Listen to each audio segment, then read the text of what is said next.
आप देख रहे हैं Rankers News. Presented by Bytewave Industrial Smart City Haridwar. Sponsored by Goldie मसाले।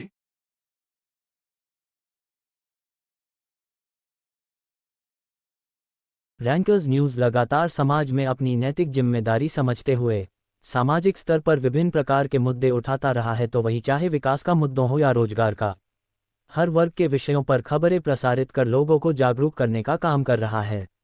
तो वही नई मुहिम के तहत बच्चों में मोबाइल फ़ोन की लत उनको कितना हानि पहुंचा रही है, जिससे उनके शारीरिक और मानसिक रूप पर क्या असर पड़ रहा है, उस पर एक्सपर्ट्स की राय जान रहे हैं। तो वही इस मुद्दे पर पब्लिक स्कूल वेलफेयर सोसाइटी के अध्यक्ष डॉक्टर विजयेंद्र पालीवाल से खास बातचीत की। रैंकर्स न्यूज़ के एमडी रजत अग्रवाल ने आज हमारे साथ मौजूद हैं स्कूल एसोसिएशन के डॉक्टर विजेंद्र पालीवाल जी। पहले तो बहुत बहुत स्वागत है आपका रैंकर्स न्यूज़ में। आपका भी बहुत बहुत स्वागत है सर, आज का जो हमारा टॉपिक है, जो कहीं ना कहीं जो छोटे बच्चे हैं उनको जो मोबाइल की लत है, इसको किस रूप में देखते हैं और कितना नुकसान है इससे बच्चे को? देखिए, मोबाइल एक ऐसी चीज है जो आवश्यक भी है और अनावश्यक भी है। आज स्थिति इतनी अजीब हो चुकी है, हर अभिभावक इस चीज को लेकर के बहुत परेशान है। और मैं तो ये कहूँगा, इसमें हमारी भी कमी है, अभिभावकों की भी कमी है, और बच्चों की तो है ही। बच्चे नादान है, उन्हें इस चीज़ के बारे में इतना कुछ पता नहीं था। लेकिन जैसे ही कोविड आया, तो कोविड के कारण एक चीज़, नई चीज़ जो हमारे सामने आई है, वो आई थी ऑनलाइन एजुकेशन। ऑनलाइन एजुकेशन के लिए मोबाइल का सहारा लिया गया, जिसके कारण बच्चों को पढ़ाई के टाइम मोबाइल यूज़ करना एक आवश्यक हो गया। लेकिन उसके साथ साथ अब स्थिति बिल्कुल बदल गई है। अब मोबाइल में एजुकेशन कम और एजुकेशन के अलावा बाकी चीज़ें इतनी ज़्यादा परोसी जा रही हैं कि बच्चा हर समय उसे लगातार देखता रहता है। मुझे तो आश्चर्य होता है उन लोगों से जो अपनी नियमित रील बना के, वो महिलाएं, वो लेडीज़, वो किसी ना किसी परिवार की अवश्य होंगी, वो रोजाना उसमें ऐसी ऐसी रील आने लगी है, ऐसी ऐसी सामग्री आने लगी है मोबाइल के अंदर कि बच्चे क्या, बड़े क्या, बुजुर्ग क्या, हर समय उसे देखते रहते हैं और उसमें लगे रहते हैं। जिसके कारण से समाज में इतना गंदा और दूषित वातावरण हो गया है कि बच्चे और युवा खास तौर से वो बिल्कुल दिशा विहीन हो गए हैं। आज वो भटक रहे हैं, वो समझ नहीं पा रहे हैं कि हमें करना क्या है।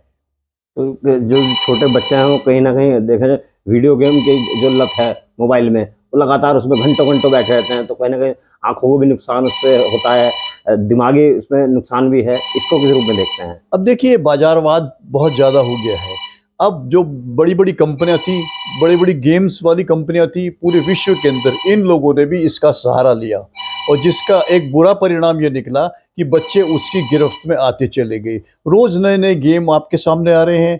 उस गेमिंग के चक्कर में बच्चे जो है रोज़ इस काम में लगे रहते हैं, और पैसा कमाने के चक्कर में अब पैसा गंवा रहे हैं, अपना सारा समय गंवा रहे हैं, और अपनी पढ़ाई से तो बिल्कुल वो हटते ही जा रहे हैं। जिसका परिणाम ये है, आप सब देख रहे हैं। अब बात आती है कि इसके लिए क्या किया जाए। अब ये बहुत बड़ी समस्या है। इस समस्या से हम सब ने मिलकर के उसको हटाना है, उस समस्या से जूझना है, उस समस्या से लड़ना है। खास तौर से मैं उन अभिभावकों से अनुरोध करूंगा। देखिए, बच्चा स्कूल आता है, स्कूल के अंदर पेरेंट्स बड़े निश्चिंत हो जाते हैं कि हमने अपने बच्चे को स्कूल भेज दिया है। लेकिन स्कूलों का वातावरण भी ऐसा बन गया है कि अब टीचर्स पढ़ाती है लेकिन वो डरती है, मैनेजमेंट पढ़ाता है, काम करता है, लेकिन उसके अंदर कहीं ना कहीं किसी ना किसी कोने में एक भय का वातावरण है।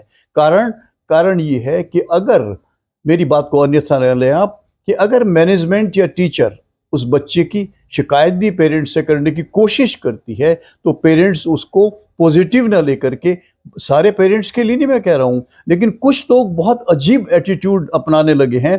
उसके कारण टीचर खुद डरी रहती है या डरा रहता है कि उसको ये लगता है कि मेरे बच्चे की पता नहीं क्यों ये शिकायत कर रहे हैं। लेकिन अगर वो इसी चीज को ये सोच के ध्यान से सुने कि मैनेजमेंट या टीचर क्या कहना चाह रहा है मेरे बच्चे के बारे में, वो आपके बच्चे के बारे में कहना चाह रहा है, अपने बच्चे के लिए नहीं, उसके लिए कहना चाह रहा है जो उसका स्टूडेंट है, वो उसका कैरियर बनाने के लिए बैठी हुई है या बैठा हुआ है, आप उसकी बात को ध्यान से सुने। वो आपके बच्चे के बारे में या आपके बड़े जो बच्चा बड़ा हो गया है उसके बारे में वो कुछ आपको बताना चाह रहे हैं, आप सुनिए उसकी बात ध्यान से और उससे किंतु परंतु मत कीजिए।